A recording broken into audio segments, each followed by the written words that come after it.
really hard about the reasons that we might want to buy a business versus starting up. I am not a fan at all of startups. I've done hundreds and hundreds of startups. So it's not like it's not something I've done before, but having done startups and also having done acquisitions, I really love acquisitions. It's like, I've been rich, I've been poor, rich is better. I've done startups, I've done acquisitions. Acquisitions are better. Here's why. Lots and lots of reasons, right? The number one is there's a whole lot less risk with a business that's already existing than one that is a startup. The differences of 2.5 times more successful, 3.5 times more successful for businesses that have been in business for several years versus one that has not, because there's all kinds of things that we don't even know about out there in the world that might be happening. Maybe we don't have product market fit and we don't see that.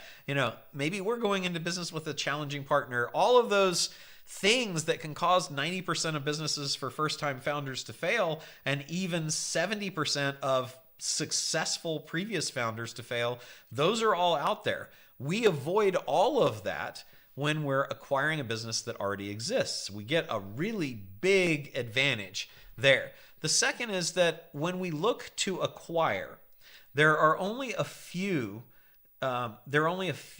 financing options that are available for a startup. But when we're looking to acquire, there are literally hundreds. I personally have identified 220 different strategies for acquiring businesses for no money out of pocket, right? That is infinitely more than I could come up with to buy a business. Typically, when you're buying a business, startup, when you're starting a business from scratch, you're talking about either borrowing money from friends and family, trying to borrow money from a bank, which is next to impossible to start a business, trying to get money from the SBA, the Small Business Administration, or trying to get money from an angel network or friends and family. And that's kind of the major things that you can do compared to literally hundreds of different things that you can do if you're going to acquire a business. So that's like just the fact that you've got so many more options to finance a business than you do to start means that you've got the ability to raise significantly more money to acquire than you can to start up as well. Because if you've only got these few, you've got venture capitalists and angels and friends and family and maybe bank or credit union or private investor, that's like there's just not a lot of options to create a stack. We call it the deal stack or the funding stack for a company. There's only a few. So if we think of these different strategies of how we can acquire the capital to get our business started from scratch, compared to how many different blocks of funding we can come up with, I mentioned at least 220 from me, to be able to put the money together to do this. The fact that you've got 200 and some options versus a handful, that alone just gives you so many more options, and you can get funding from each of those slices. So you have a lot more opportunity to create a lot more funding if you're acquiring than you're starting up, and a lot more places to go as well. And in terms of the ability to keep things going and to have momentum, well, when you're acquiring a business, you already have a brand that people know about. Brand recognition is a big advantage. You don't have to go out and run ads to the world to let them know that you exist, because you have existed. The business you're acquiring has already existed, and people know about it. And people have told other people about it. And you can get word of mouth. You can get people that are coming in that have heard from their friends that this business was good. That's a big advantage, right? That doesn't exist with a startup. And a startup is actually fighting against all the companies that are already out there trying to nudge its way in and elbow in to get a space. Whereas those companies already exist. That's a big, big, big advantage. You also have customers that already exist in a business that you're acquiring. Those customers have to be found from scratch and typically cost quite a bit to acquire when you're going with a startup. They already are there. Somebody else has already put in the blood, sweat, and tears to develop those customers in a business that you're going to acquire. What that means is where there are customers, there are sales by definition. Where there are customers, there are sales. There are no sales in a startup. There's going to be a period of product development. There's going to be a period of figuring out everything, and then you're going to go out and try to hopefully be able to get customers. They already exist, and sales already exist in this company you're acquiring. You got to go through all that other stuff before you even get to the possibility of sales. And you got to have sales to have profits. And because what we're talking about is acquiring already existing businesses that are profitable, when we acquire them, you literally get instant profits in a business that you're acquiring.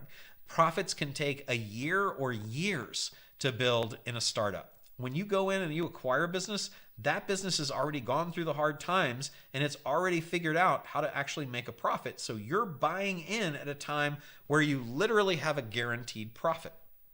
Because you have a profit and you've got sales and you've got customers, you also have contacts. The contacts include everything that you would need to go from scratch, not knowing anybody in the startup. You would need to find a place to have an office. You would need to find the suppliers for the materials you've got. You would need to find the people to work in the jobs. It's not an easy task, but all of that is already done for you in an existing business, as are all of the systems, because a business that's already existing that you're acquiring has had to figure out, how can we have the systems that are necessary for us to be profitable? The startup has no systems. They all have to be created from absolute scratch. Also, and particularly in light of what's going on in the world these days, it's very difficult to find and retain employees.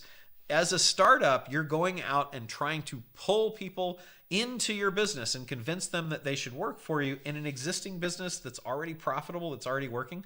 You already have those employees. Not only that, you don't have to go through the vetting process because somebody else already did that for you. They've already gone through the employees that weren't good, and now they've got employees that are helping the business to grow. Okay? And the other thing to think about too, the market for businesses is absolutely huge. The market for businesses to acquire, absolutely huge. How big is it? This is might be a little bit difficult for you to see, but if you look on the left side, we've got the number of SMBs. SMB stands for small or medium-sized business. These are typically businesses that I define as about $10 million in sales or less. In the United States of America, you've got 28.8 million, almost 30 million of these businesses. Canada's got another million. Europe has about 25.1, and Australia 2.1. So about 57 million businesses just in those four areas of the United States, Canada, Europe, and Australia. Now, at any given time, some of those businesses are for sale. About 2.6 million of those 28.8 million are for sale in the United States. About 100,000 of the 1.1 million that are in Canada, about 1.5 million of the 25 million in Europe, and about 126,000 of the 2.1 million in Australia. So of the 57 million businesses that are out there that are SMBs, that are kind of our target market, you've got about 4.3 million that are for sale at any given time. Now here's what's interesting, is the percentage of those that will sell. Remember, most businesses don't sell. So in the United States, only about 431,000 of the 2.6 million are going to be, that are for sale, are going to sell. That means that we have 2.16 million businesses generally at any given time here in the United States that fit our parameters of a kind of business that we would want to acquire. Namely being that there's somebody who is now a motivated seller because they put their business up and didn't sell it. Now keep in mind, this is only businesses that are listed for sale, and most businesses that are for sale don't get listed. Many close, 595,000 a year, right? But in addition to that, there are millions and millions of these businesses that aren't listed for sale, where the sellers, the owners, are motivated, right? So Canada, we've got about 99,000 for sale, only about 16,500 per year are going to sell. That means there's about 82,500 businesses at any given time that we'll be able to acquire in Canada. Similarly, in Europe, about 1.5 million for sale, but only 250,000 are going to sell. And that means that 1.25 million businesses are still available for us to buy. 126,000 for sale in Canada, only 21,000 are going to sell. 100,000 businesses at any given time in Canada that will, in Australia, that will be able to buy.